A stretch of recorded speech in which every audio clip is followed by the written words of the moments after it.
This is the fourth in our seminar series focused on educating and discussing domestic violence during this time. The COVID-19 Task Force on Domestic Violence's goals are threefold: investigation of data on DV, education of the public on the issue and how to get involved, and advocacy on behalf of survivors. I, along with everyone else in this organization, am so glad you're here with us today.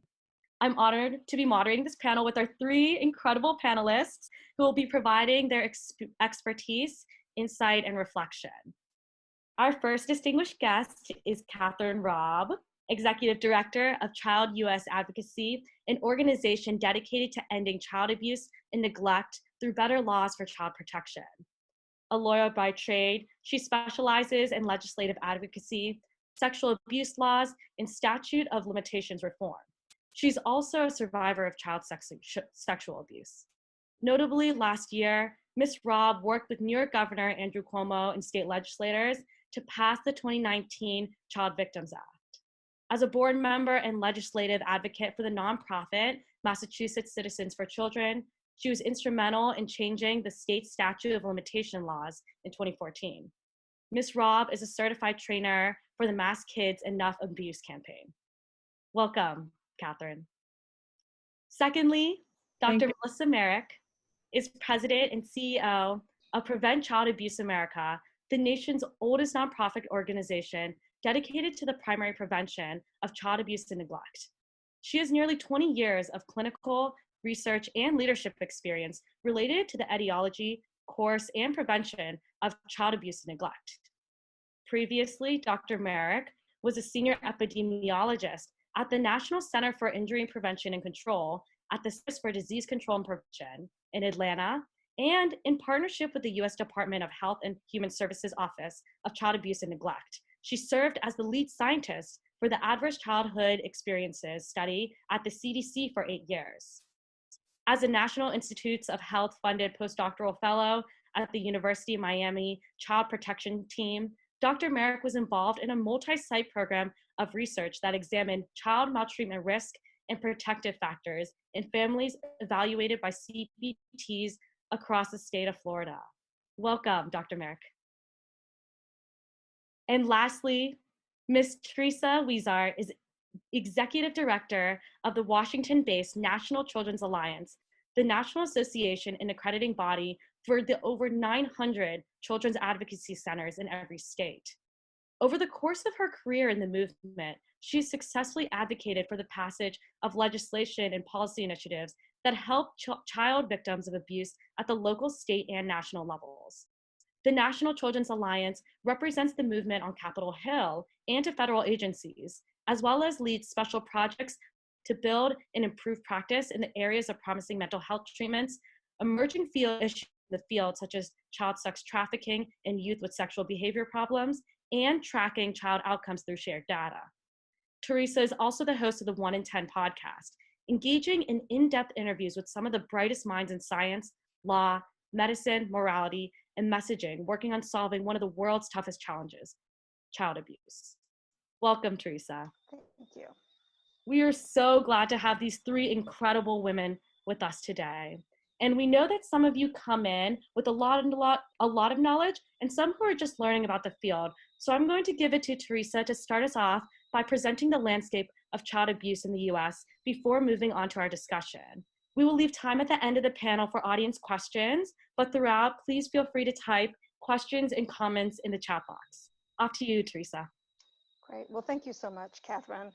So just to get us off all on the same playing field, I think that it may be surprising, even to some of the child abuse professionals who are listening and participating today, just how common child abuse is in the US. And so last year, well, actually 2018, which is the most recent data, NCAN's data that's been published, there were 678,000 confirmed cases of abuse. And I think that when you think about that, you know, that's a pandemic of its own. Even if we were not in COVID-19, we would be thinking about that as very troubling data that we should be paying deep attention to. The most common form of child abuse is neglect. And that's been true virtually since the inception of any tracking about that, and then physical abuse and sexual abuse after that. But when you look at the 2018 data, there are some interesting differences. If you look at the child sexual abuse data, it's up by 6% over the prior year. Now, we don't know if that's just an anomaly or if actually that's a concerning trend that we need to pay attention to. But whichever it is, we're going to be tracking that to really see. And in January, looking very closely again at what does the data say, what's it telling us about whether that was simply a one-time bump or something highly concerning. Physical abuse remained basically unchanged over the prior year, and neglect ticked up by 1 percentage point. So all this to say, that type of data is very concerning and tells a very concerning story long before COVID-19. Now, there are some areas to be hopeful about. And even in spite of COVID-19, I think they're worth pointing out, which is that the general trend in child abuse is an improving story, I guess I would say, in that if you look at the data over the last 30 years, in every single category, we've seen declines in substantiated cases. And not declines because people are just reporting less or because of a variety of data problems, but actual declines. And we have a variety of data sources that tell us that. And it's not something you hear much about in the news media, although I think it should be a big story because there's been a lot of work by Prevent Child Abuse America and lots of other groups like our own children's advocacy centers that have been a part of that success story. But if you look at the data since 1992, neglect has declined by 11%, physical abuse has declined by 53%, and child sexual abuse has declined by 62%. So I think that what this tells us is that we don't need to feel hopeless about child abuse, but rather there are concrete solutions that can be very helpful to continue to drive down these numbers. Now, I think there's been a lot of media attention paid to COVID-19 and what impact that may have on these numbers.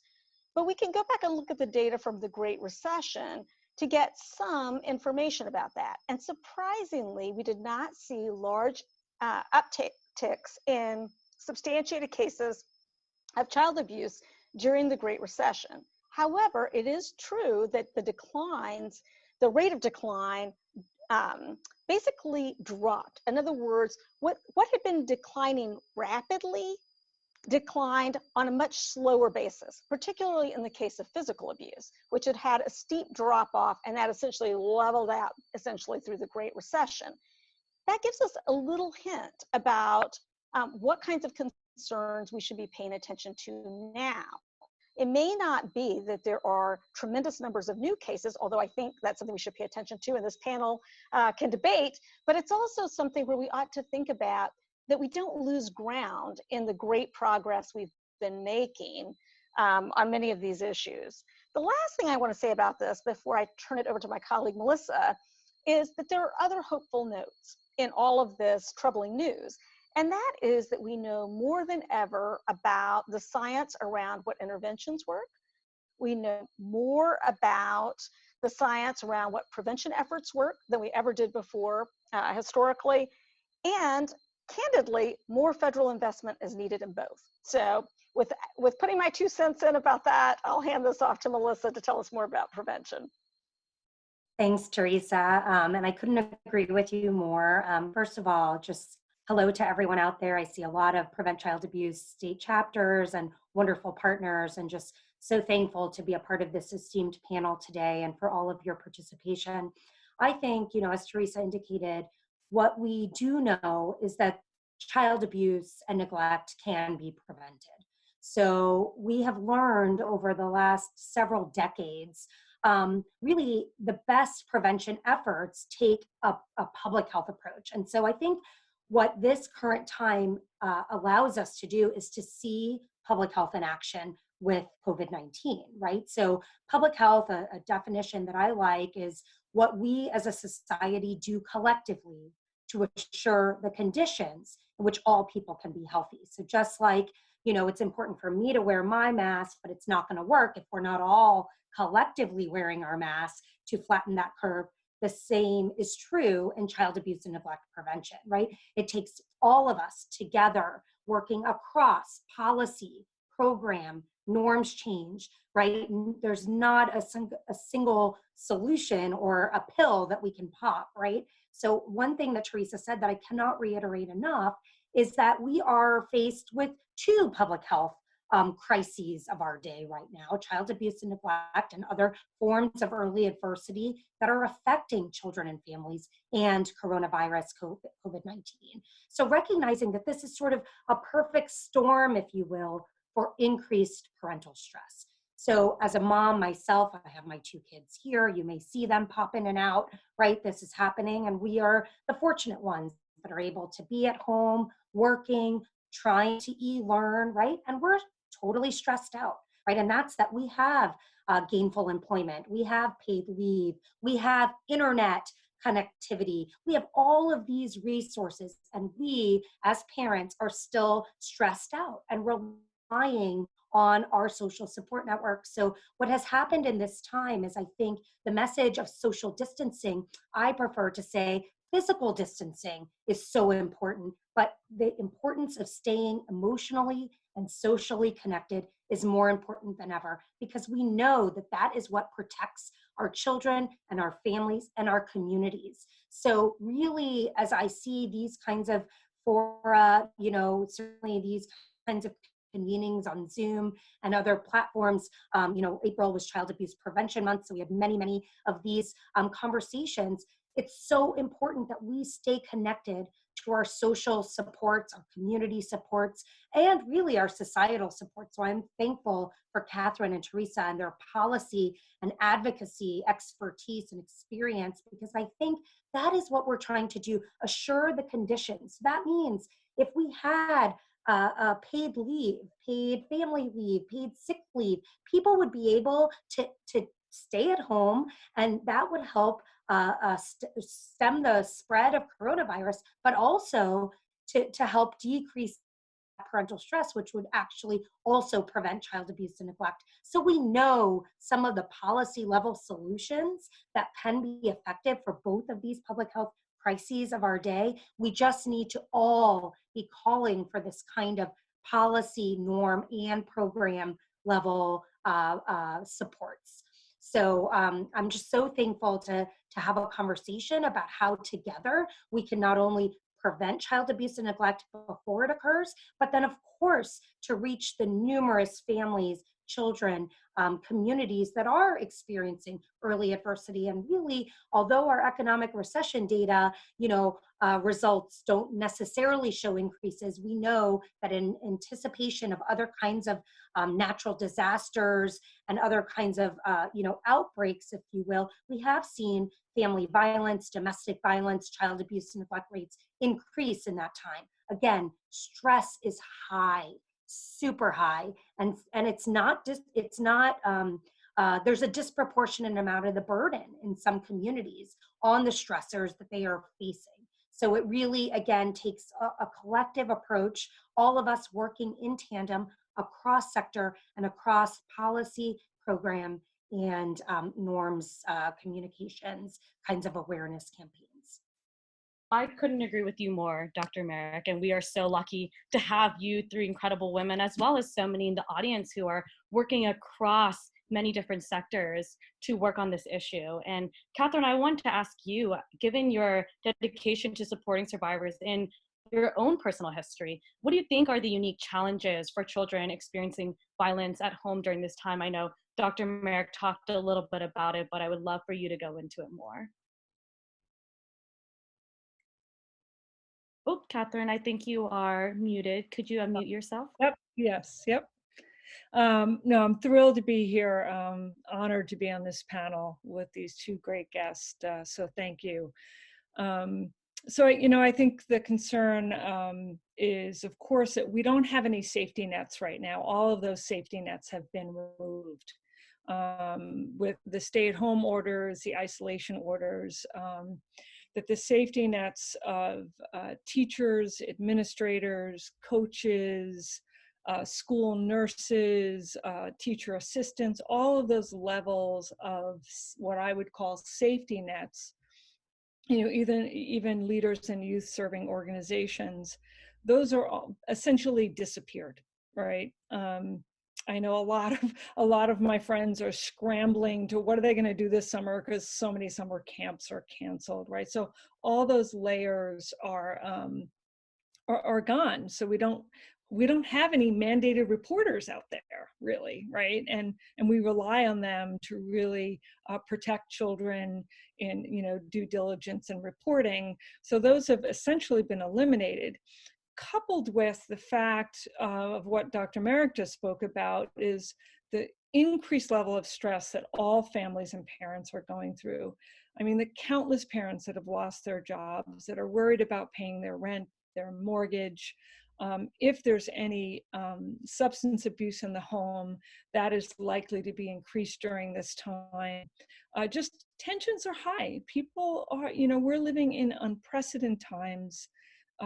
There's a lot of uncertainty, and when there's uncertainty out there, there's stress, there's anxiety, and we don't always handle it the best way. And if it's in a home where there's already maybe substance abuse, alcohol abuse, maybe there's violence, or just parents don't have the skills to deal with this level of stress, I think children are at greater risk, and it's a great concern of mine. And I know that I work with USA, which is a think tank and my sister organization, and they provide all the data and the research, and they're trying to get out, you know, checklist and support and some just real simple things of what parents can do, you know, simply turning off the news. It's too stressful, you know, other things that we can do with kids, you know, trying to reduce the expression of our stress to help kids deal with that. But I do believe in homes where there is existing abuse, whether it be physical, emotional, or sexual abuse, that this is a dangerous time for kids. I think I shared with you my op-ed, my recent op-ed about being at home, what happens to those kids that are being abused who are at home, which, by the way, is the vast majority, at least, of sexual abuse that happens in the family. And those dangers are just heightened. And I can't imagine, if I bring myself back to the little girl at age 13, 14, if I wasn't able to walk out the door and go to my basketball practice or go to school or go to piano lessons, that gave me a break. Not only did it get me out of the war zone, that I call it, that heightened, stressful place, but it also gave me an opportunity to be engaged in reducing activities, playing basketball, you know, sweating, running. I now, in retrospect, understand why I beat everyone else up on the court all the time, because it really was a release for me. It stopped or suspended that constant fight or flight or freeze that was going on in my nervous systems, right? So I think the lack of that and the heightened tension in the home is really concerning to me. And, you know, just more impetus for me to continue to do the work of changing the laws and policies across the country to make kids safer. Kathryn, thank you for sharing your story, and so inspired by your strength. And I mean, you touched upon this, that these are dangerous times for kids. What happens to those kids? And Teresa, I would love if you could help contextualize the gravity of this issue. What do you predict are long-term consequences for survivors in this time, especially if we as a society aren't able to do anything? Well, I think that, you know, Kathryn has alluded to some of these, that, you know, one of the things that we really do think about, and, you know, every children's advocacy center, all 900 of them in the country, are really thinking about, are those kids who are sexual abuse victims and are essentially, in the vast majority of cases, trapped with their abuser at home and have been throughout these stay-at-home orders. And what does that really mean, not only for those children and their experiences, but also for the system of response itself, because at some point those stay-at-home orders are going to be lifted. And many of them actually essentially are due to be lifted next week, as early as next week. And if that really plays out, then we can expect there's going to be potentially a flood of disclosures that occur as these kids do start coming into contact with friends, family, neighbors, other people who they may reach out to for help. And when that happens, we really have to look at the response system, whether it is designed to deal with sort of a tsunami of potential reports that can come into the system. I mean, right now, we always see a peak in August when kids go back to school. We see a peak right after the holiday break, those kinds of things. If you just amplify that, you can imagine what child welfare workers, law enforcement, and children's advocacy centers are likely to be dealing with. And so making sure that we're prepared to provide the level of support that kids and families are going to need at that time, I think is one thing that we're really planning around and paying attention to. And if I may just make a comment too here, I think, this field of child abuse and neglect, similar to other violence fields, we've come from a place of knowing a whole lot about what puts families at risk, and only recently have really tried to shift the focus to what prevents families from these risks, or what protects families and children, right? So I would also suggest that we need a cultural shift in this country to not only invest in our response systems, but to really invest in really creating a true prevention system, right?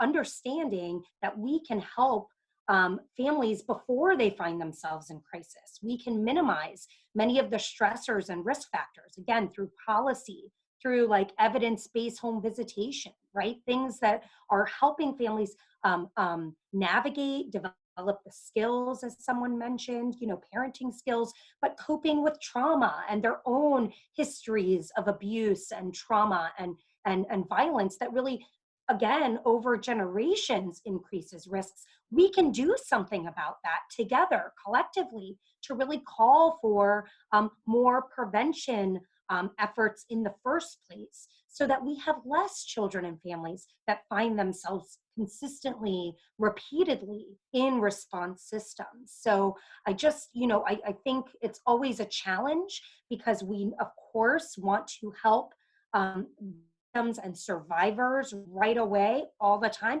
That's always going to be our work.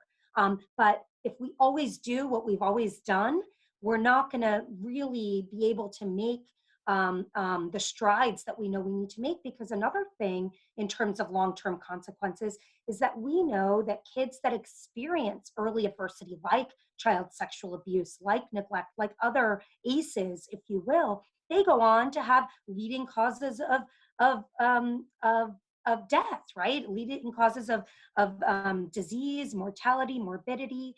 So we can actually achieve multiple public health goals if we have healthier, stronger children in the first place. So I just don't want us to lose prevention in this. Well, and I think related to that, Melissa, the very fact that we've made so little inroads on neglect compared to other forms of child maltreatment, I think really points out exactly what you're addressing, which is, if we could if we really could have a policy and practice response on the scale needed to address neglect, I mean, that's 70% of the caseload. Mm-hmm. So think about what a tremendous difference that would make in the alleviating of suffering to kids in this country.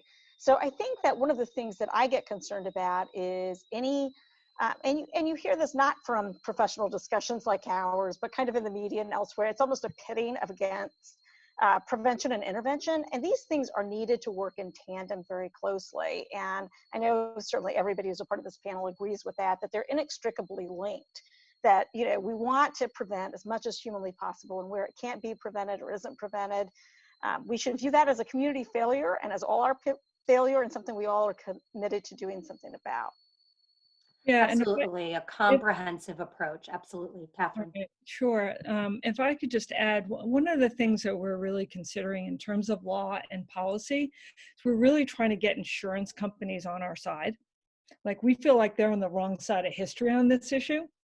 So what we're saying, and we're really advocating for, is that youth serving organizations, now this is not going to work in families, but certainly it could work in youth serving organizations, educational institutions, it could work in religious institutions, that in order for those institutions to get insurance, which of course in this country, if you don't have insurance, you can't be in business, right? And in order for them to get insurance, they have to pass an audit annually. So essentially, what that would force them to do is to have better training, prevention, response within their institution. And so that's just one way we're trying to think about it, in terms of in a piece of legislation requiring that. And also just getting insurance companies who oftentimes, not in every jurisdiction, but many jurisdictions, are fighting against this because obviously they don't want to pay liability costs for this, right? But if we can get them on the right side of history and to say, look at, just, you're going to end up saving money if all of these institutions can employ and pass an audit every year that meets certain standards of prevention, training, response to any type of abuse within their institution. Again, regardless of what it is, I think that would help support other social service agencies that want to help with the prevention at different levels. That's huge. I'm glad that you are tackling insurance agencies. And I think maybe along that line, Kathryn, could you talk a little bit more about the advocacy policy side of things? I know that there have been exciting news recently, but I'd also love to know, what does data-driven advocacy in this context look like? We use hard data. We use social science data, scientific data, research, because we really feel like, I've been doing this for almost 15 years.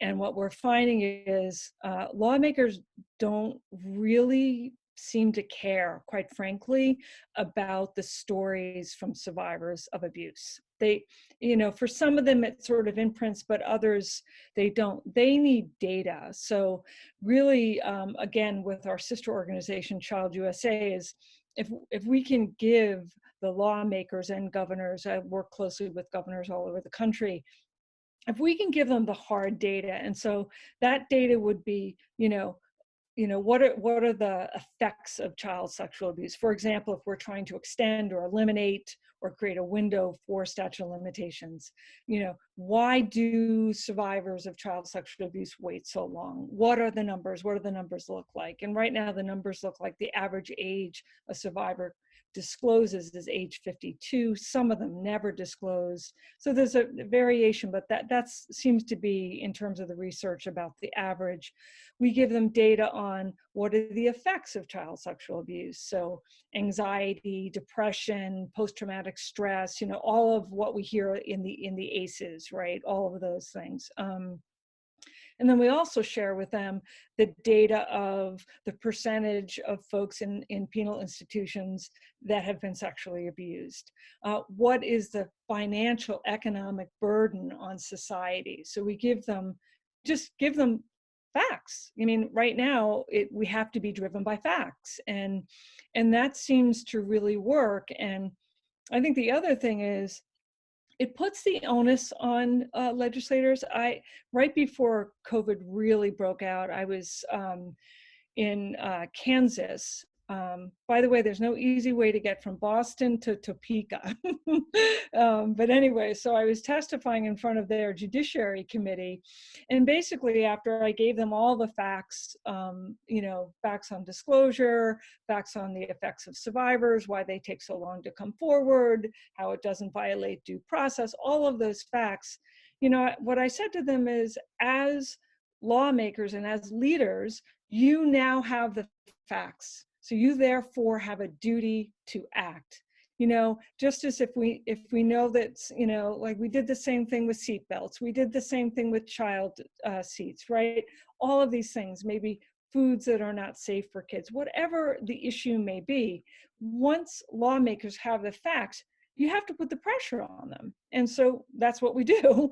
We really put the pressure on them and say, now you know, and you have a duty as an elected official to act, to change the law, to change your policies, to make kids safer. And so we use data all the time. Yeah, and we also have a lot of increasing, developing data on particular policy level solutions that have impacts on risk factors for child abuse and neglect. So things like earned income tax credit. We know that earned income tax credit lifted 6 million people out of poverty. You don't think that poverty and child abuse and neglect primarily, are linked, right? They are. And in fact, our systems sometimes confuse poverty with neglect. And this is a big issue that Teresa alluded to before. But we have lots of evidence. I mean, I encourage folks to look at CDC has a suite of technical packages across all of their violence topics. So child abuse and neglect, sexual violence, intimate partner violence, youth violence, suicide, and then a cross-cutting one on preventing ACEs. And in each of those, they have policy level solutions with the data to show that these policies, when implemented, have impacts on, poverty, on financial security, food security, things like this, that we know are also risk factors for violence in the home. So I think, again, it's about a comprehensive approach and really prioritizing some of these policy level strategies, because again, to repeat the public health definition, it's what we as a society do collectively to assure the conditions. Conditions are policies, right? So we can't be scared of the big P word in government or across our respective agencies and sectors. That is our work. And so a comprehensive approach working in tandem, I couldn't agree more. Yeah, thank you both for that. You're so right that we can't be scared of that, and we need to be able to combine them all. And actually, so to go back to the intervention side of things, a question that an audience member had posed was, how do you safely commence an investigation when the alleged perpetrators are in the home taking care of the child now that schools are closed and it is difficult to get them to a neutral location? Teresa or Sure. Dr. Merrick, do you want to take that? I think this has been a question. Well, first of all, I think there's been a question out there about how to do good casework, period, at a time when families are home together and because of health reasons, it can be unsafe for caseworkers to be going into the home. I think many people who are on this call may be aware that HHL's put out some guidance about televisits that could be done for sort of monthly casework visits in some cases and other things where people are trying to be creative about that. But it's important to know that right now, caseworkers are still going into homes. Law enforcement is still going into homes. And children's advocacy centers are still open and have been responding to these cases. And so, we need to widen the view of what we're thinking of as first responders related to that, because there are many professionals who are risking their lives to protect kids right this very minute. But I do think that there are some creative work that's being done. So if you look at children's advocacy centers around the country and some of the actions they're taking related to this.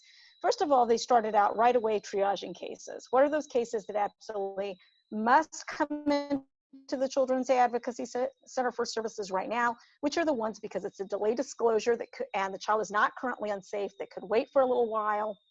And which are those where there needs to be emergency intervention in the home right now, or because of health reasons, an interview is going to have to happen in a location other than a children's advocacy center. And so many CACs, while still seeing some cases face-to-face with appropriate PPE, et cetera, have also been using teleforensic interviewing as a way to make sure that for those kids who may have been exposed to COVID-19, may have COVID-19, someone in the home may have COVID-19, still are able to be safely interviewed if there's a concern, an immediate concern about child protection. We've also seen some very interesting things in terms of the children's advocacy centers, sort of protecting staff once they're there, and have issued our own health and safety guidelines that are, really aligned with the CDC and the WHO. But one thing that I would just say about this is, a key question is what to do with a child who needs to be removed from the home for health or safety reasons. Because if you think about it, typically to prevent a child from going into unrelated foster care, we look for family members first, right? And what are the family members most likely to be looked at for placement if a child does unfortunately have to be placed? It's typically grandparents. Well, right now, that's a major issue because you could be introducing COVID-19 to a grandparent who is at a much higher risk of dying if they actually get it. So I think that caseworkers are having to make very hard decisions and very careful judgments around child protection in terms of, is this a child who will put a sufficient safety plan in place where they can remain in that home? Or can we remove the offender from the home so that the child can remain safe in the home? Or if we are going to have to place them with a family member, what can we do to ensure that we're not increasing dramatically the health risks of the family member? So I would just say that right now, these are truly life and death decisions that are being made as a part of these investigations. And that raises the issue of the mental health care needs of those that are having to respond to those cases. Because not only do children and families need increased mental health services right now, but so do those first responders and caseworkers, law enforcement folks, and CAC staff who are, really dealing with these cases every day and potentially exposed to COVID-19.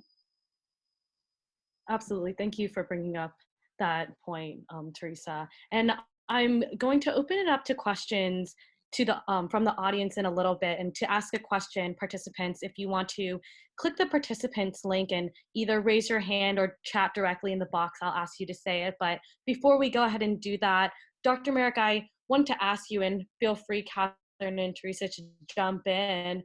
What can we do to support children and survivors during this time? Yeah, well, one, I think expansion of evidence-based home visitation is such a critical policy and resource level ask right now. Our evidence-based signature home visiting model, Healthy Families America, we're in 600 sites. We help about 70,000 families, and about 95% of those sites have now been doing virtual or by phone home visitation. But again, we've all described how, and we're all experiencing how this is a time of increased stress across the board for all children and families. So this is when people need support more than ever to prevent them from really experiencing extreme, crisis in the home. So as much as we can continue to get those supports to families, it's just so important, especially when we have limited connectivity and connectedness with our normal social support systems in this kind of shelter in place kind of environment that we're all in. So I think that is a key one. I just think too, it needs to be said here that although child abuse and neglect are common, most families in this time are not, in fact, abusing their children or neglecting their children. But all families, I truly believe all parents, we're trying to do the very best we can do. And that varies depending on lots of things, right? Resources of all sorts being paramount. So I think it's just, there is a lot of hope. We know a lot about what we can do as a society collectively, again, to prevent this. And then, of course, when there are these kinds of experiences in the home, how we can mitigate, of course, negative outcomes for children and families in communities. So I think there's a lot to do, but I think that, it can't all be doom and gloom, because we would all be so overwhelmed and at capacity that we would all be kind of paralyzed, right? So we do have to see kind of if there is a silver lining of this, again, this moment in our history that we're all experiencing here, it's that we're seeing true public health in action, and we can take those same principles to the problem of child abuse and neglect long after we're out of this moment of acute pandemic, to really restructure our systems, our funding structures, our policies, our commitments, our norms. We all have a role to play in preventing child abuse and neglect. Well, and I think the other thing that we can look at this as an opportunity for some creativity. And we've seen tremendous creativity on the part of service providers. Melissa, you were just talking about your virtual visits, which I am sure are, wonderfully helpful to kids and families. And if you look in children's advocacy centers, the increased use of telehealth, telemental health, teleforensic interviewing, But even more than that, we have got to sort of get out of this narrative that there's no one who's seeing kids and no one who can be of any help to kids right now, because all of us, you know, when I walk my dog around the block 4 or 5 times a day, I'm seeing kids.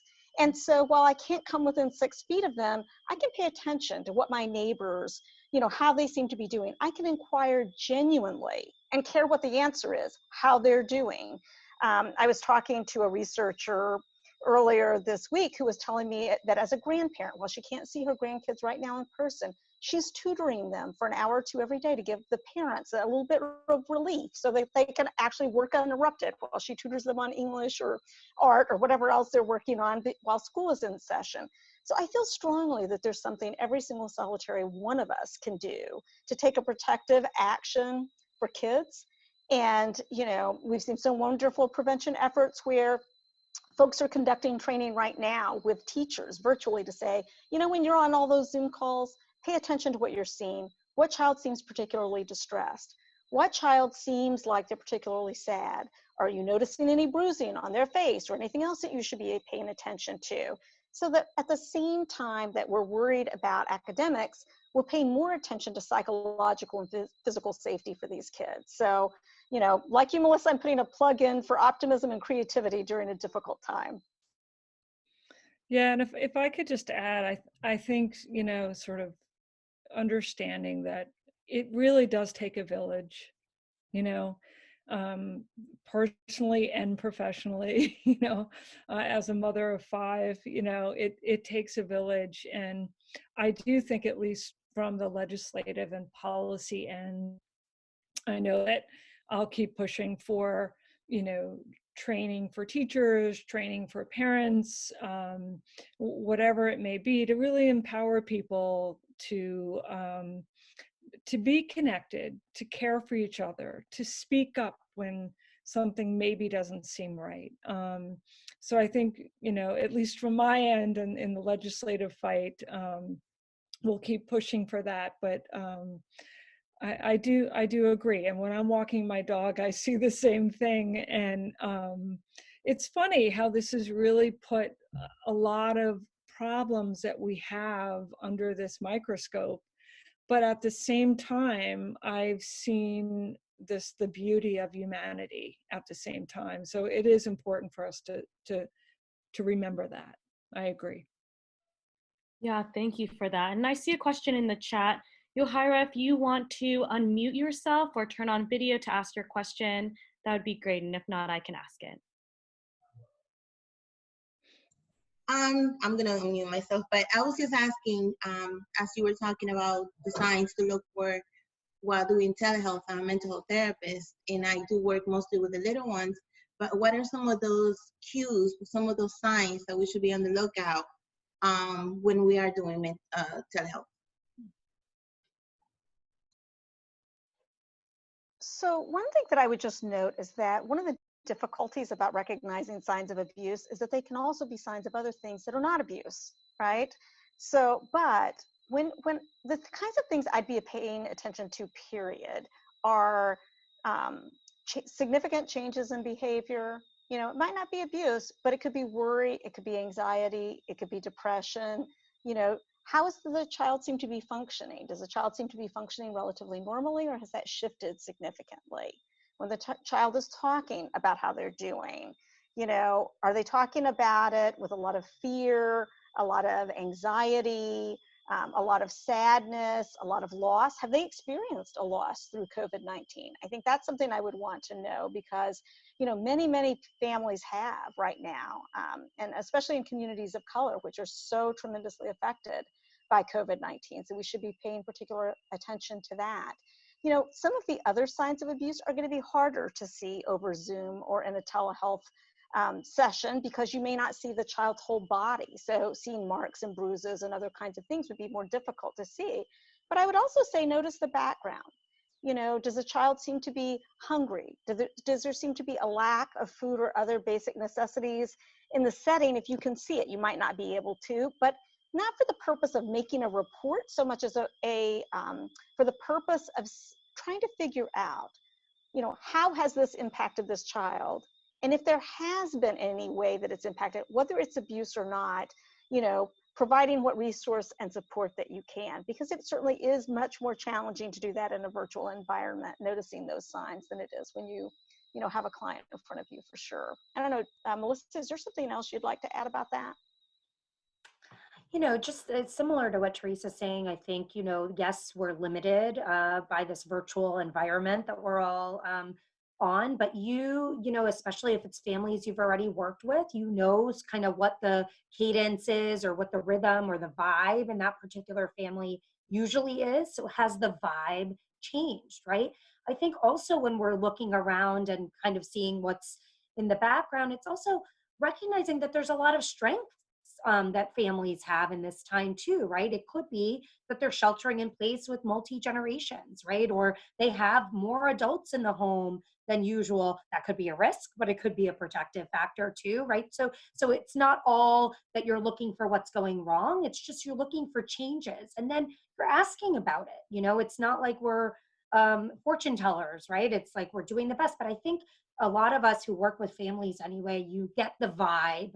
And you kind of have to listen to your gut. And really, if there is a concern, not being scared to make a report in this time. As Teresa explained, I mean, we know that our wonderful frontline child protective service workers and stuff are still checking on families, are still investigating reports. So certainly this shouldn't be a time that if you really truly are concerned that you don't, make a report if you feel, significantly concerned.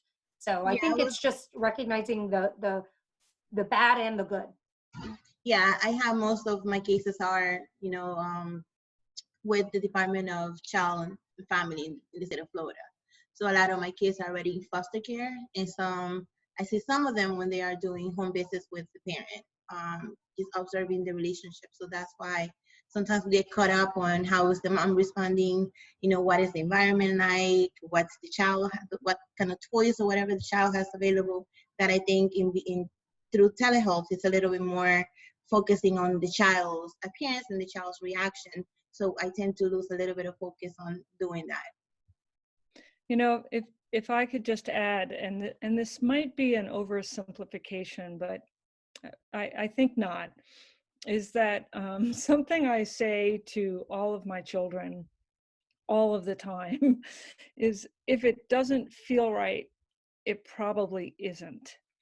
And there's just something about just really trusting your gut. I think Dr. Merrick just mentioned that. There's a real power in that. And I just think, especially for caseworkers who generally tend to be really in tune with this kind of thing, to really trust that power within you to make that reading. And it's certainly better to err on the side of caution than not, but really to trust your gut.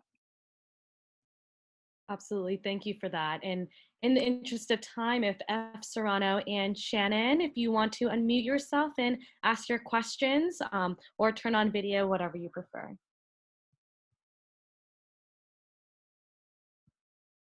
And if not, I can go ahead and ask these questions that I see in the chat. So for F. Serrano, he or she had mentioned, how do we address the mental health needs of SACAC employees while still continuing to provide much needed services for the children we serve? And Shannon, if you want to ask your question as well, we can try to hit both of them.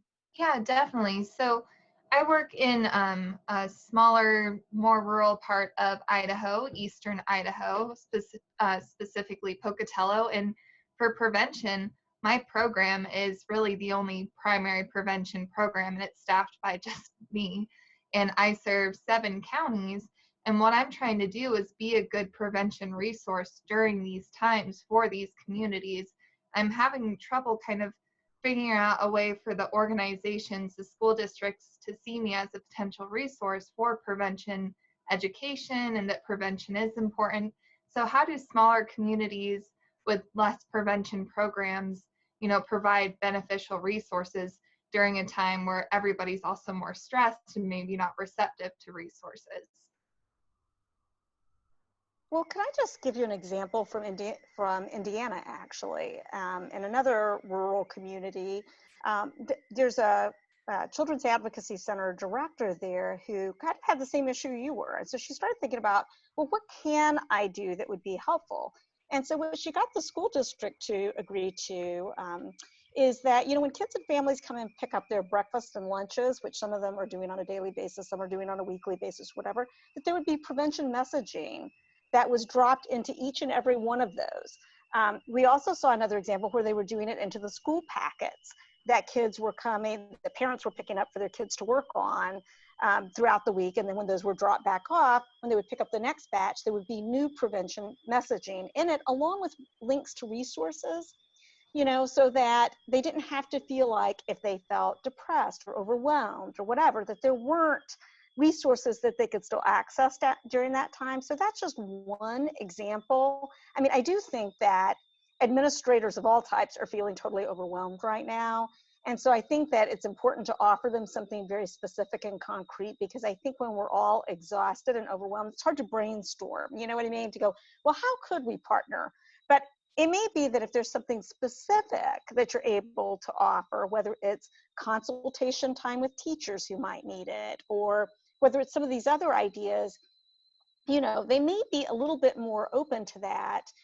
Because it sounds like, oh, well, if you're going to do all the work and you're just making yourself available for it, you know, it feels a lot more doable to them than if it's something that's going to be incumbent on the school district itself or another agency essentially to implement.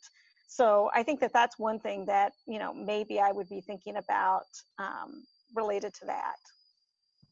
Yeah, and I couldn't agree more. I think creativity is always something that we need, in particular in rural communities or more remote communities, but it's not a unique challenge that you're describing, unfortunately, that there's sometimes one person who's the entire prevention department, and so it can be difficult in this time. But to the other question too, I think, you know, we cannot underscore, I know all of us agree on this, how important it is that our workforce recognizes that this is stressful for them too.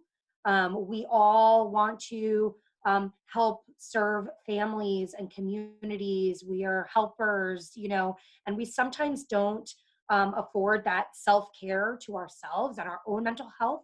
But in this moment, it is so stressful for all of us. And taking a minute, you know, to take a breath, I mean, a literal and a figurative deep breath is so important so that we can really provide the best for families, you know, and recognizing that we're all human and that we can't possibly, even I try it, we cannot possibly bring the best self to our own families, to our jobs, to the families we serve in a pandemic all at the same time. We just can't. So sometimes it's going to have to give who gets priority in what situation. And I would just say again that our own mental health is so, so critically important to at least get the priority position some of the time. That's what I have to offer there. Teresa? Yeah, I was just going to say, if folks aren't familiar with the Tend Academy and Francois Mathieu's work, I would just highly recommend it. They've really worked hard to develop some COVID-19 specific materials. And the 1 in 10 podcast also has a recent episode where I interviewed her during the pandemic about just this exact thing. And I totally agree with Melissa that, you know, really thinking about how you take care of yourself and also support your staff to do the same will be essential. And I also think that for lots of remote workers who are remote working for the very first time, or they're going in some and dealing with high intensity and even risky health-wise situations, you know, going into homes, but then other times remote working, you know, I think we need to be careful that the weekends and the weeks don't all run together. You know, that we're really creating some space on the weekends and evenings to recharge and not just being on all the time because it feels like everything is so urgent. Because it is urgent, and yet at the same time, we're not going to be able to help anyone if we're completely depleted ourselves. So, you know, NCTSN, the National Child Traumatic Stress Network, also has many materials for parents and caregivers, and for kids, and also for professionals who are working right now. And I just highly recommend their materials as well, which I think could be very beneficial to folks trying to figure out how to support their staff. And I would just like to if I give could- a yeah. little plug for preventchildabuse.org/coronavirus-resources. Also, we have a lot of resources by sector for parents, for children, for frontline workers, et cetera. If I could just add just two really simple things is one, to know that you're not alone, that we're all struggling in this, regardless of what work we're doing, but especially this work. And then the other, which was really touched upon by Dr. Merrick and Teresa, is just to really try to engage in some self-care and make sure it's something that you do weekly, if not daily. Wow, thank you, Kathryn, Dr. Merrick, Teresa, for that incredible conversation. If everyone can join me in giving them a virtual applause and or turning on your video to say hi, thank you all so much for that amazing, really, really productive, really insightful. I know that several people have been asking if you can drop links in the chat related to different things that we talked about for our viewers tuning in. This series was hosted by the COVID-19 Task Force on Domestic Violence. We will drop in information if you would like to get involved. We believe that these conversations are so important. And again, Teresa, Dr. Merrick, Kathryn, thank you for your time.